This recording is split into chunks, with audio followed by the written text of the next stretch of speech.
नमस्ते। तो कैसे हो आप? दी होमली कुक चैनल में आपका स्वागत है। आज चलिए सीख कबाब की मजेदार यात्रा पर चलते हैं, जिसे सीख कबाब भी कहते हैं।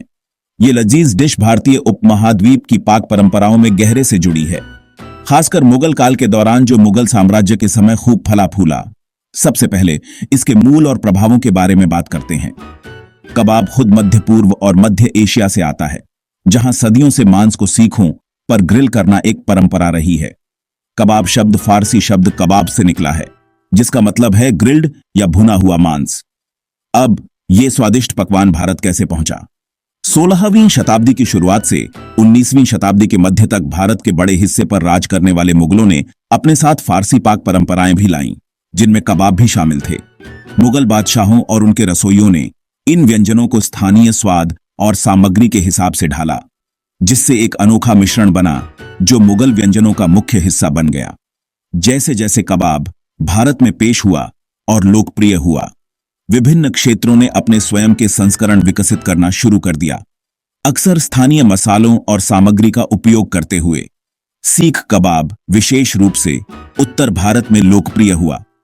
ये कबाब आमतौर पर कीमा बना हुआ मांस से बनाए जाते हैं, अक्सर मेमने, बीफ या चिकन, जिसे लहसुन, अदरक, हरी मिर्च और गरम मसाला जैसे विभिन्न मसालों के साथ मिलाया जाता है। फिर मिश्रण को सीखों पर ढाला जाता है और ग्रिल या बेक करके परफेक्शन तक पकाया जाता है। सीख कबाब न केवल मुगल शाही रसोई में, बल्कि आम जनता के बीच भी एक लोकप्रिय व्यंजन बन गया है। आप इन्हें पूरे भारत और पाकिस्तान में स्ट्रीट फूड स्टॉल, रेस्तरां और घरों की रसोई में पा सकते हैं। आधुनिक समय में तेजी से आगे बढ़ते हुए सीख कबाब दुनिया भर में पसंद किए जाते हैं, खासकर उन देशों में जहां दक्षिण एशियाई प्रवासी समुदायों की अच्छी खासी संख्या है। ये दुनिया भर के भारतीय और पाकिस्तानी रेस्तरां में प्रमुखता से पेश किए जाते हैं।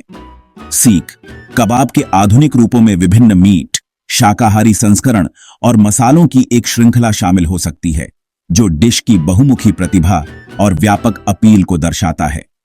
संक्षेप में, सीख कबाब पाक कला के मेल का एक स्वादिष्ट उदाहरण है, जो फारसी ग्रिलिंग परंपराओं से उत्पन्न हुआ, भारत में मुगलों द्वारा अनुकूलित और लोकप्रिय हुआ, और कई क्षेत्रीय और अंतर्राष्ट्रीय रूपों के साथ एक प्रिय व्यंजन के रूप में विकसित हुआ। तो अगली बार जब आप सीख कबाब का एक टुकड़ा खाएं, तो याद रखें कि आप इतिहास के एक टुकड़े का स्वाद ले रहे हैं। देखने के लिए शुक्रिया, और अधिक स्वादिष्ट यात्राओं के लिए लाइक, कमेंट और सब्सक्राइब करना न भूलें। अगली बार तक खोजते रहें, चखते रहें और खाना पसंद करते रहें।